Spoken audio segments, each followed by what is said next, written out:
can the team share some successful PLG tactics were proven to be the most successful? If okay, I'd like to take this on. I probably will share my screen a bit. So there are quite a few. I gotta say, I really had the fortune to sit very close to a few growth experts in Grammarly, and also get in touch with the people who practice in that outside of the company.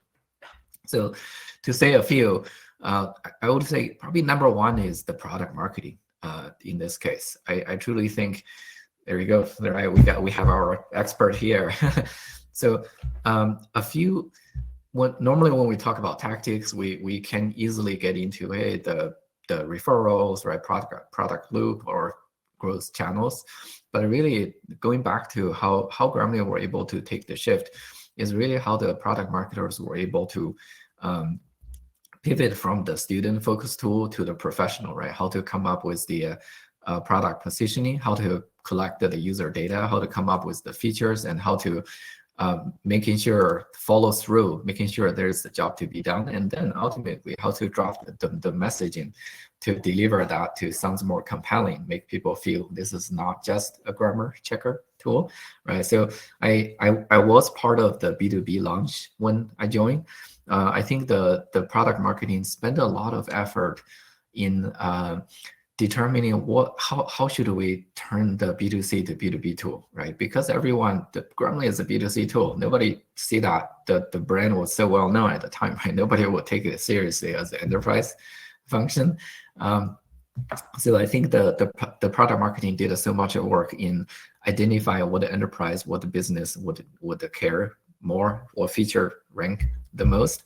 Ultimately, right, it was data security. So there's it was a team communication time loss or money loss. So the whole growth team tailor their growth tactics around that messaging, making sure the top pain point was addressed. So there was the time the team was even discussing, should we ditch the logo, because the logo was right. Ditch the logo. Should we even call that Grammarly at all? Because the consumer brand was so ingrained in people's mind. Should we come up with the new name just so they don't tie us back to someone used in library, right? School library? But the decision was ultimately it was too hard to ditch the brand, so it was decided to take it on. But I do want to share one example on what a different company was doing, just for a reference. Give me 1 second. I'm going to share my screen. I'll see if it works. So yeah, this is the case. This is one of my favorite tool called HyperQuery. This is the consumer facing version. It's for the consumer. It is called a next gen, right, data notebook. So it has all the nice features on how the analyst or any program person, right, can do the analysis in one interface. And when they are going into the B2B, they actually, because they are so young, they are still a seed stage company, they actually are able to come up with a new brand called a Titanium AI, called Enterprise Answer Engine. So this is essentially coming from the same team, same technology, but they tailor the tool a little bit more. Instead of calling them the analysis, right, data notebook, they call them the enterprise answer engine. Is basically analysis tool, right? You put a question, the answer is out. So in that case, it positions so much better for the B2B. Yeah, that's one lesson. Any questions before? I actually have a few more I want to share, right? But I want to take a pause, right? Does that resonate? Oh, you'll have to share all those links. That's a unique approach. I haven't thought about a very early stage in terms of seed transitioning into just having a new domain, even, let alone just, usually it's just enterprise features. But yeah, that was interesting. Yeah, I think HyperQuery did it's not often. The other one, for example, HeyGen didn't change the name, right? It started from a consumer brand, but then it basically changed all the features and changed all the use case. It changed all the use cases to be the B2B. So it didn't. It decided to carry on. It's hard to change the logo. I think HyperQuery is probably more on the exception side. But most people don't change the logo, but they change the website, right? They change the the layout, they changed the messaging to be more B2B oriented.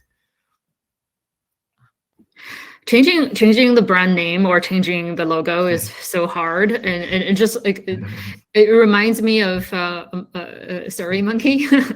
SurveyMonkey changed their brand to Momentive, and like as they were, they were PLG, and then they were trying to cater to the enterprise customers, and hence they want a more like enterprisey brand, and they changed to Momentive. But it's so hard to really have a new brand into the market, and they lost the brand equity of SurveyMonkey, and then just soon after they had to change back to SurveyMonkey. So that's an example of like, this is a huge decision on, yes, you can think about launching a different brand for enterprise, but it is a very hard thing to pull off. Yeah, exactly.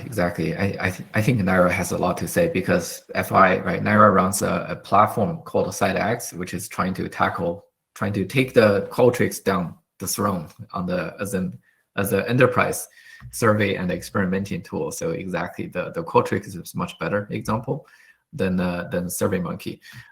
So yeah, this is exactly where I see the newer startup are learning the lessons, right? The newer startup are one, like Heijin. Heijin used to call something else, right? Heijin already changed the logo, but they changed it so early, it's compatible to the enterprise. It doesn't drag them down on the consumer. Right now, if you look at this, they're still just Series A company, but it's already pretty much a B2B look and feel, right? And the hyperquery also, they learn to do that in a more extreme way. So the really lessons learned is for a company to think about B2C to B2B a lot early, right? Grammarly took 10 years to do that. It's almost in between, there is another company called Writer.com, right? Writer just focus on B2B. It doesn't do any B2C at all, right? So, we got yeah. So we're trying to take all the lessons. Got it.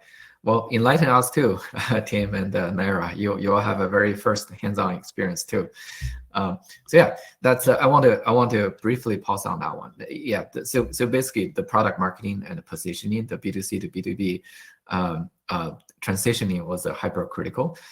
The other one, I do want to highlight an interesting tactic on the PLG side, where I'm blown away by how creative people can be. So for example, for those who have worked in Grammarly or maybe use that, one of the very successful tactic is just the SEO, right? SEO accounted for a massive amount of traffic. The team did so well in SEO, where for Grammarly is known that the free tools on the website, in addition to the blog, right? Typically when we talk about SEO, it tend to be the blog writing, and the Grammarly has had so much success by putting the free online grammar checker. That's rank even better, a lot better than just the simple blogging contents. So Grammarly had about how many tools? Stephanie, do you remember how many tools? A handful, right? 5 or 6 maybe. Yeah, grammar checker, plagiarism checker, a handful. So there is a startup who saw this. A startup, basically a GPT wrapper. It does all the all-in-one writing copilot. This company had a lot of SEO expertise into that. They took the notes, figured out, hey, right, Grammarly, you have 6 tools that can get a ton of traffic. So what we can do?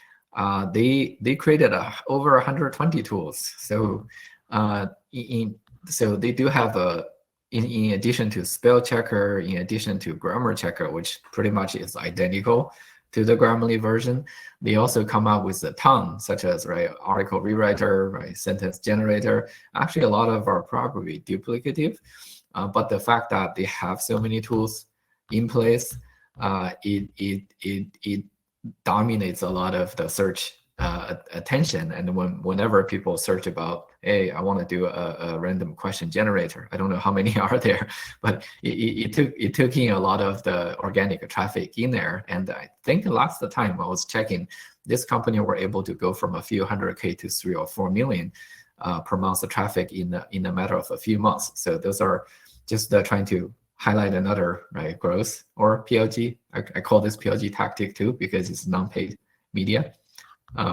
So I'll slide in with one last tactic. To Naira, I'm not sure. I haven't explored SiteX just yet, but some ideas if you're thinking about either capturing a sign in would be great to start, and then from there give people credits. It's not necessarily a trial or free, or in that case, that's been helpful in terms of just when people are thinking, oh, I have 5 credits, I have 10 credits, they start thinking about how can I get the most bang out of my buck? This is free, but I don't want to spend it on hello world type of queries. So then it moves more into an onboarding of what type of problem are you trying to solve. It helps to validate that very fast on the product team, since I know you have some of your product team here on this call too. You think about credits, whatever that looks like. At TrueStar, we did API credits, and that helped us show leverage in terms of our partners and just think about our integration play more. So think about, OpenAI now does credits, in batches of 10 to 100 for developers. If that's your persona, think about that. You still are capturing some sort of intel from their sign in. And then after that, you could do more of a marketing or onboarding of nurture play, saying, here's how others have used their credits. That way isn't time bound, there's no credit card attached to it, but it still helps you validate on, I'm a PM, I'm a developer, I'm an economic buyer, whatever that looks like, and how you want to start thinking about that onboarding can then help validate, well, based on free trial, most people are the users, not the admins. We can start playing around with what type of problems we want to show them. And it helps gear up your sales engineering team, if you have one yet, to give them a much more fruitful demo or sales engineering experience too. So happy to talk more. I know I'm talking more of the developer or security side again, but I think some of those tactics can work on a consumer or general enterprise play. Yeah, totally. Thank you for sharing. So I do want to build on top of one thing, because on the PLG, I see again another 2 schools of way of doing things for comparison, right? So on the sites like Hicks or Monica, they use the SEO to get more traffic in. Hope some can turn in to traffic, but the downside of that is you get a lot of potentially low intent traffic, right? You might not do the good. You might get a very low intent customer, and the conversion rate might be very low. Whereas I think it's equals, right? We mentioned about equals. Equals sets a high bar to use their tools. So the way I see they mitigate the situation where not many people know what they do is simply by posting animation videos or just a little tutorial, similar to tools like Bardeen. There are quite a few B2B tools that are really hard to understand what's going on. So I think the founder Bobby and the company site do pretty well job in explaining what the tool does, trying to at least get a way to let people opt in. So for example, right, this is one of the sample video where the founder explained, hey, how things are working. So this is basically their lead gen tool in a way to compensate the fact that they don't have that SEO engine running, but this is help funnel the more relevant customers into their potential the lead and the MQL. So another practice I see getting popular. I think Holly, you probably seen this in the software, right?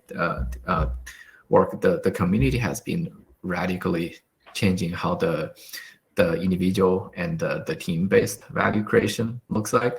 So for example, this recently I was chatting with this tool called MyShell. So MyShell is one of the AI bot tool where you can use a drag and drop to make the bots and help you solve the problem and address your questions. So it's very developer. The bar is pretty high. You get into the interface, it's not easy to figure out how things go, and it's like a playing Minecraft, right? You have to be really dedicated to it. You have to you don't have to be a developer to do things, but you have to have at least a developer mindset to do this. So I think one way they are successful at doing is to have this Discord community. So this is popular in a lot of Web3, but they were able to recruit a lot of the top creators onto the platform, and the top creators, so they have a channel called Creator Only. So those creators are showcasing the rest of the people on, hey, how am I doing things, right? And I'd be happy to teach you how to do things. So in a way, it turned into a lonely, pretty high bar tool into a very happy and a collaborative community tool. And that tool right now is dominating other platforms such as Flow GPT and a few other AI bots. So it's creating a herd events. So I think, Holly, if I'm not mistaken, that's used by a few of the other platforms too, right? When software community was publishing a few examples, there is also a little bit of an effect on that one, right? Can you comment on this one a bit? I don't have a lot of comment on this one, though. Yeah. Okay. Got it. Yeah. So that's fine. So basically, but I do want to highlight. I see a few product are utilizing the communities in different ways. I mean, Discord is just the channel. Sometimes it's a more platform agnostic.